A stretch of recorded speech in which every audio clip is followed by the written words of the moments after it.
Welcome to the 7th documentation. This time I think I have something to show which can really illustrate the progress and what I am doing. I'm making these recordings in order to illustrate in real life something that I have written about, and said in short, it's the ability of the human consciousness to self-heal. So this is actually recorded to maybe inspire some of you out there who know what it is like to have your personal abilities hidden or somehow judged unworthy. And as I've mentioned before, when I was 19, something happened to me, and now where I can really begin to sense how much I am really able to play the piano, I can say that what I experienced in the age of 19 was something that I can only term a verbal and emotional execution. And normally we don't operate with the idea that other people can hurt each other verbally or emotionally, but that's possible, so that you really disappear from yourself. And now I'm almost 71, and I'm just beginning to wake up. Said in short, when I was 19, one could say that I was thrown out of my body in a way. And at the same time, the piano was thrown out of its body, if you see what I mean, within my mind, in my head. So that I had neither contact with myself nor with the piano. So when I tried to practice this distance between me and myself, and the distance to the piano and what the piano was all about, made it impossible to practice. But what's happening now is that the connection between me and myself is being tightened as a string you're pulling in, and at the same time the piano is coming closer. This means that instead of being able to play more and more notes in a rapid sequence or within a short frame of time, I'm getting a better ability to actually get in contact with the sound. I'm getting a fundament. I am hearing more overtones, and I'm able to get a much broader and more sonority-like sound out of the piano. And the interesting thing is that this is actually carrying the technique, so that the technique is not me trying to play a lot of notes after each other. The technique is growing out of my likewise growing contact with the piano. I'll try to demonstrate this, and as I usually do, I will probably only hit half of the notes, but you shouldn't bother, because I can assure you this will happen. And what I can see now, and this is why I term it verbal and emotional execution, is that I am really born with the ability to play the piano in such a way that I am gradually feeling some kind of anger because somebody really prevented me from doing that. And what is coming out now slowly is great, wonderful, and there's so much to come. I can start with a very, very simple example. When you strike a note on the piano, it has some overtones. There are the tones are making connection with each other, and in some composition it's very clear that it's not enough just to play the notes. You have to have some kind of quality in your touch. You have to be able to make the tone sing in some way that makes it meaningful. A friend of mine, the pianist Angelo Villani, has made a wonderful transcription of Dido's Lament from Dido and Aeneas by Purcell, and he has made a wonderful recording of that on his CD, and he's given me the notes as a birthday present, and I'll just play the first few bars. This is a piece of music where it doesn't help if you just play it slowly, because then it's just some slow notes. You have to get meaning in every note in order to get the atmosphere. I'll try to do that.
Something like that. Another example, the beginning of the César Franck violin sonata, and I'm not sure I hit the right notes. This has something to do with what is it called when ordblindhed, hvad hedder det på engelsk? Dyslexia. If you have dyslexia, I have some similar problem with reading the music. And this is because of the lack of contact. So I can practice and practice and practice, still play wrong notes. But gradually I'm coming closer to myself, and the wrong notes are fewer. But I can try to make, this is an incredible sound that César Franck has made in the beginning of this sonata. And if you just play the notes, it doesn't make sense. You have to have the overtone interplay also.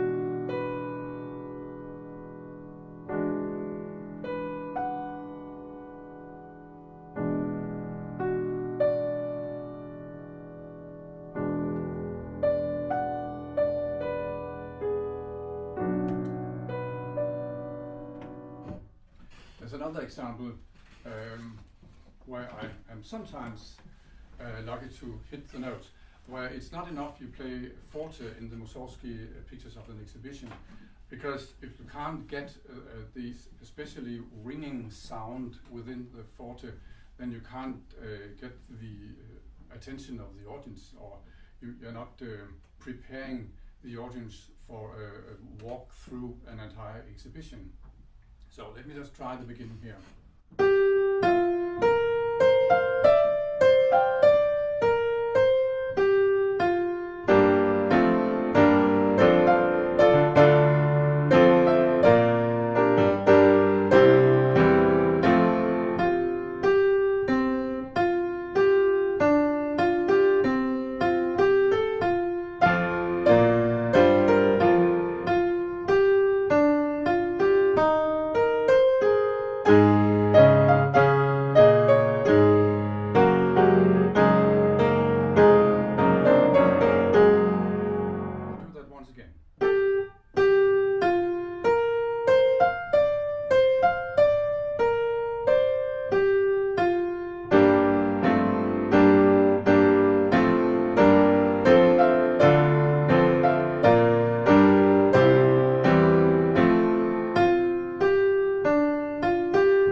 what I'm talking about here.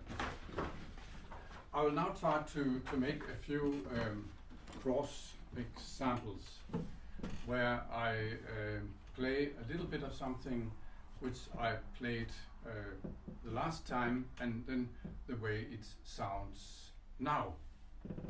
And let me begin with the Liszt sonata, which I'm not getting tired of trying to get some kind of impact over or through or behind or something.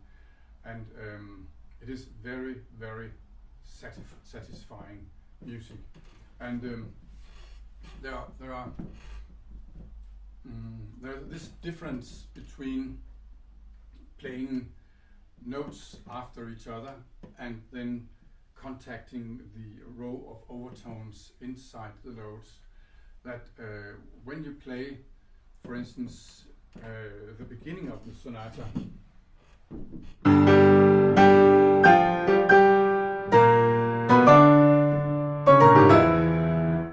these octaves, they're not just octaves, that's a chord. So I can play it a little bit differently.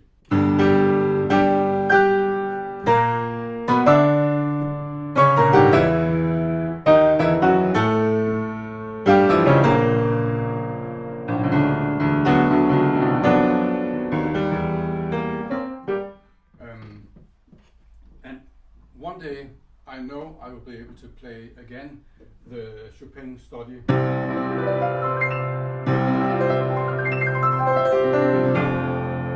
Not just as a row of notes, but as a wonderful C major chord, like here. And then broaden out in the size of Chopin. But let me try this. And let me tell you also that today I'm slightly nervous. Maybe you can hear that. And this has a very special reason, because not only is there a tradition saying that this way, this route or path that I've chosen is not possible to choose that, but inside me I have the same protest, so that I'm not really fighting the matter. I'm fighting some kind of allegation that this is not possible, which means that something in me will all the time want to satisfy you who are looking by being able to play a bunch of notes without any mistakes. While I'm trying to illustrate that the music is growing from within, so that the fundament in my ability to contact the piano will all by itself create the technique, and it's already doing that. And maybe you can see it when I illustrate it with these cross references. Let me just find the notes here.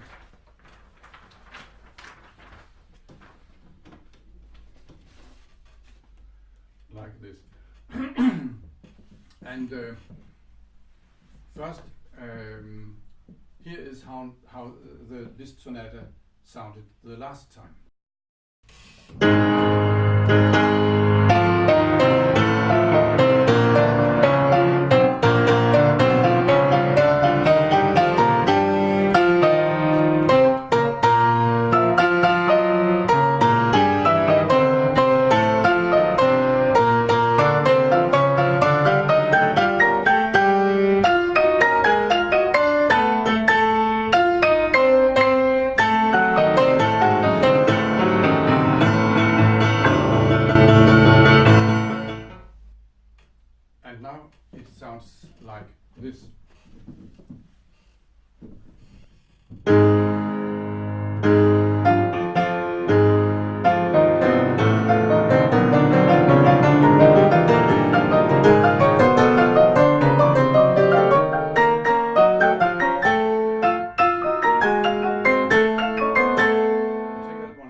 slow progress, but it's there. Last time I played also, and I played that a couple of times, the opening of Ravel's Gaspard de la Nuit. And I'm still not there, but I'm closer. If you're able to play every overtone of every note, then there will be a sonority and an interplay between the tones, so that I can hear when I play it that the image of gentle summer rain on the window is combined with the fact that you can actually hear the chords in another way than if you just play as a rhythm. But if I can't play completely in the right tempo yet, but maybe you can get an idea. Last time I played it, it sounded like this.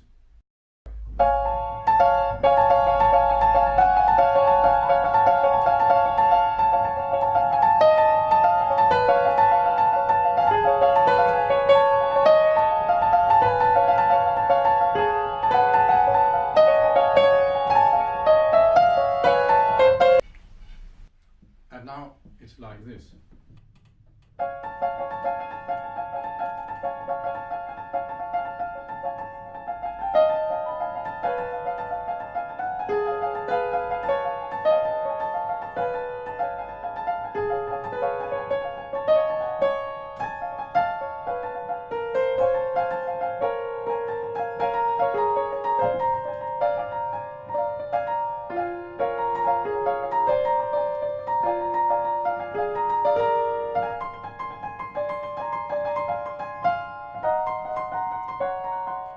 Take that once again.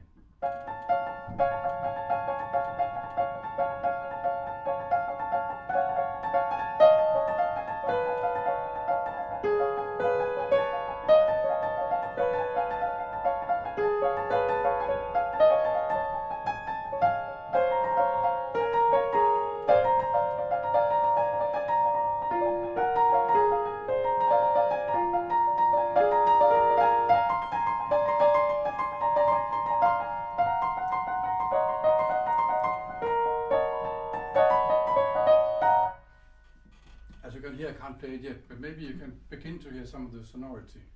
And I am really not making this up. The ability to play this in full scale comes from the increased contact between me and myself and me and the piano, and not through practicing. I can give you another example of this sonority. I have a number of times played the Chopin F major ballad, and there's this presto con fuoco place, where if I play it a little bit slower, then I can maybe illustrate that that these are huge chords. It's not just a lot of notes after each other, but there's some kind of orchestral sonority underneath. I'll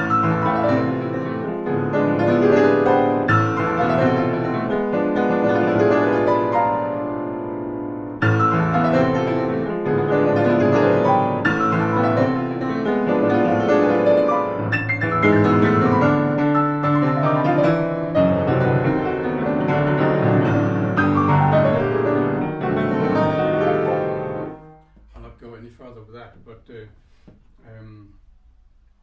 I can hear it. I hope you can.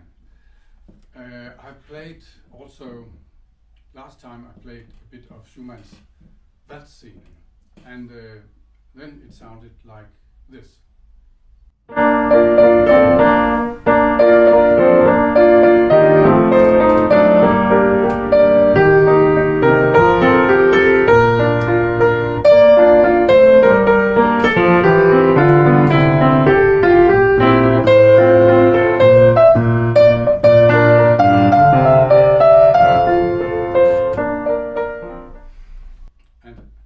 Now there's a little more sonority, which sounds like this.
stay there. And I also played parts of a few bars from Schubert's sonata in A major. And also here, you may be able to hear the progress. It's very interesting today because it is as if I've reached some kind of line within myself where I feel that when I transgress that line, then I will really be able to play. And this makes me nervous because I'm not there yet, which feels like as if there inside me is some kind of resistance. Maybe you know that from other parts of life. I once had so that when I gave lectures, when I talked to people, then some voice in me all the time said, whatever you say, it's total rubbish, all the time. And it's like if you imagine you are trying to dial a number on the telephone and somebody's shouting different numbers in your head at the same time. So today, while I'm playing, there's a resistance that wasn't there the other times. And I think this is because I'm actually getting somewhere. And here you get the beginning of the A major sonata. The last time it was like this.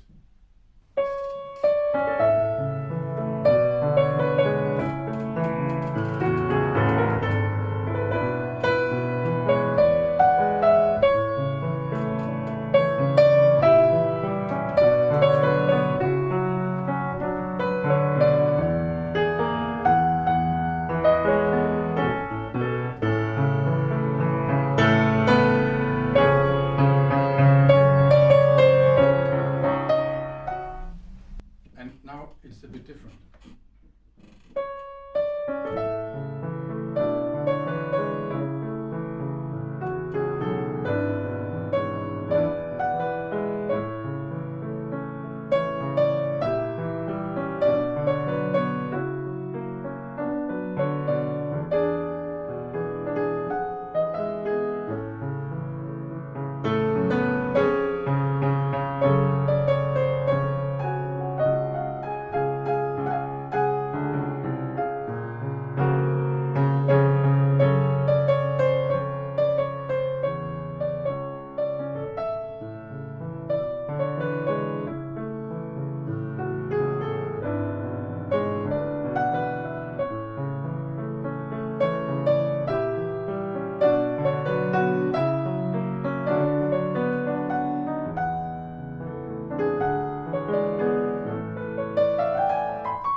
Also this time play just a little bit of the second movement, which again I'm not able to play it because Schubert had such a detailed sense of the difference between major and minor and tiny subtle differences in shades and changes of chords.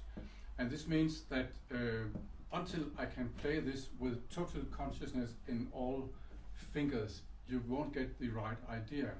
And some of this is incredibly beautiful. And if I try to play it as if it's beautiful, then it loses its meaning. But if I try to play it with some kind of sonority sound, then some completely different world is underneath. Still, bear in mind, I'm probably only hitting half of the notes.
I'll stop here. I also, a long time ago, I was able, without problem, to play the entire sonata without a single mistake. But as I said, I was cut down, and now I'm like somebody learning to walk slowly. Also, there's a little bit of the last movement which I still am able to play. And there are some 16th here which can be played as if it's the tiny feet of Tinkerbell or elves, and I don't want to play it like that. I want to have every note should have some substance, which makes it a completely different thing.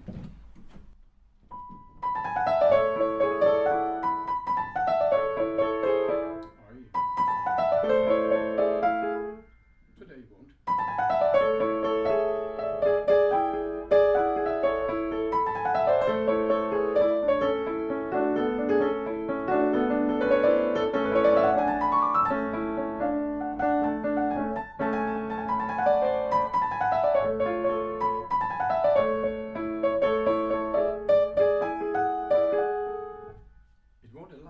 Obey me today.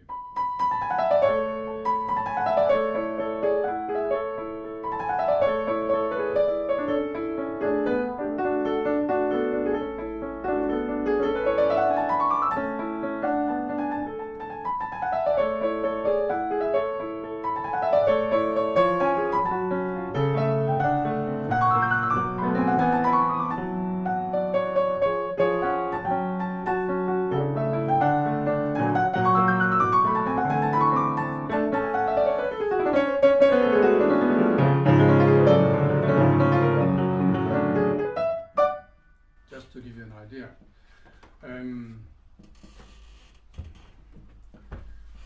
I don't think I want to illustrate so much more, because what I was trying to do today is to give you these examples of some new kind of sonority. And this also makes it possible for me to variate the sound much more. I played just a few bars of the Bach prelude, where I'm now able to swing it in exactly the direction I want when I hear it.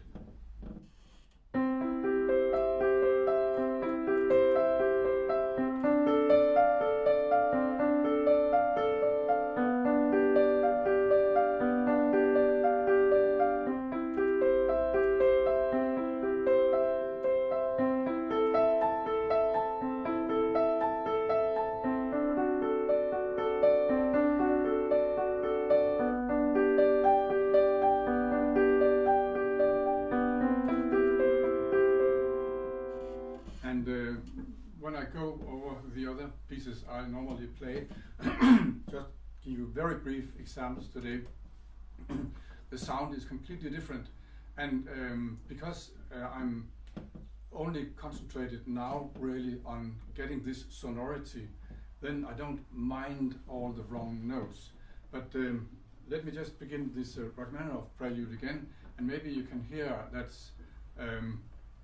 the notes are much more, they're not just repeated notes after each other, but it's much more a chord, an entity, entirety, what you call it, collection of overtones.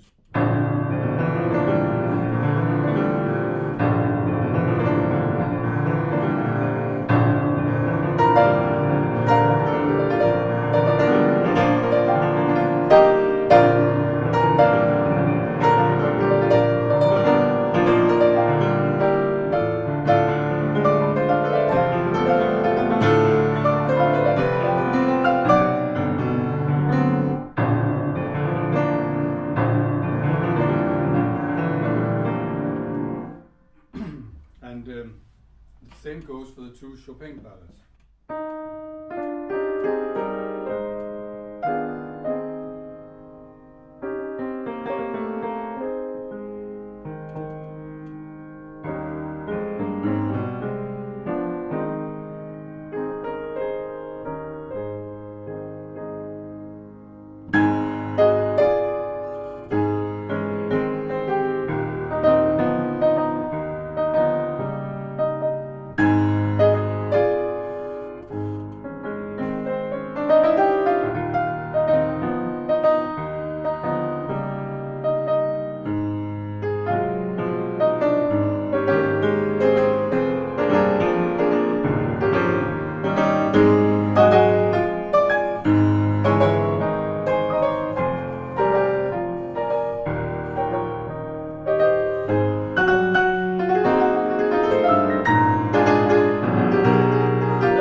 will end this session as I have done all the other times with Grieg's Wedding on Trollhagen.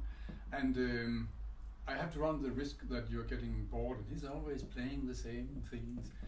Well, that doesn't really matter because I'm studying some kind of progress. And this is just a test piece. And again, I'm not trying to be modest in a false way that I might hit only half of the notes, but I'm sure you can hear that something is actually changing.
not so bad. Thank you for listening.